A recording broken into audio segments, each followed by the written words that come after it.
یہاں پر کچھ واقعات ہیں جو سنانا چاہوں گی، کچھ ایسی کہانیاں جو آپ کو سناؤں گی جس میں ہمارے لیے کوئی نہ کوئی سبق ہے۔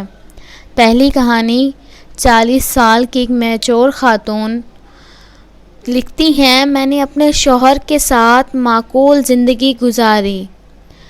ہم نے قربت اور ہم آہنگی نہیں تھی، یعنی اتنی انڈرسٹینڈنگ نہیں تھی۔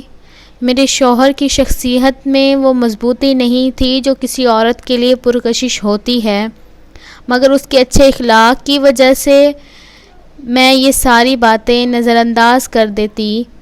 میرے شوہر اپنے دوست اور بزنس پارٹنر کا اکثر ذکر کرتے تھے۔ اکثر اس دوست سے ملاقات بھی ہوتی، سال گزرتے گئے، اسی طرح ہماری دوستی بڑھتی گئی۔ وہ کئی گھنٹوں ہمارے ساتھ بیٹھ کر باتیں کرتے، ہمارے گھر بیٹھے رہتے، بچوں سے باتیں کرتے۔ میں نے یہ محسوس کیا کہ میں اسے پسند کرنے لگی، اور میں نے یہ بھی جانا کہ وہ یہ پسند دو طرفہ ہے۔ جیسے جیسے اس شخص کی عزت میری آنکھوں میں بڑھتی گئی، میرے شوہر کا مقام میری نگاہوں میں گرتا گیا۔ میرے شوہر مجھے برے لگنے لگے۔ میں نے افسوس کیا کہ یہ شخص پہلے کیوں نہیں ملے مجھے زندگی میں۔ ایک دن اس نے میرے سامنے اپنے جذبات کا بھی اظہار کر دیا۔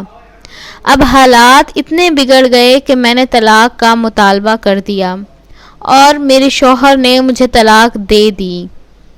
طلاق کے بعد میرا شوہر تو بکھر گیا، اس کے ساتھ ساتھ میرے بچے بھی بکھر گئے، اور اس شخص کی زندگی میں بھی بہت سے مسائل آ گئے۔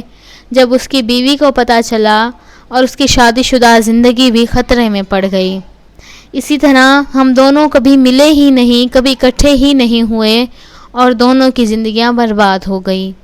اس سے یہ ثابت ہوتا ہے کہ بہترین کی تلاش میں اپنے بہتر کو بھی نہ کھوئیں۔